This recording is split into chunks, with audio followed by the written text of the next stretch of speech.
been doing this way all the time. I could have done it the other way.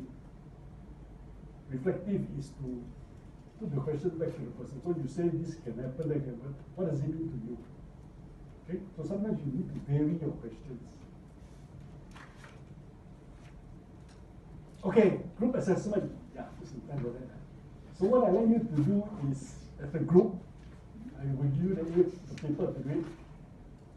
For the 5 jobs there, administrative assistant, accountant, HR executive, sales coordinator, and management trainee, develop one technical question.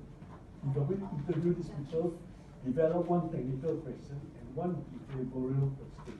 One soft skill, one hard skill.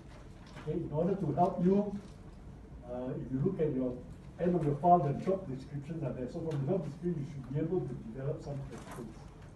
So the technical skill quite straightforward. You look at it, these are the two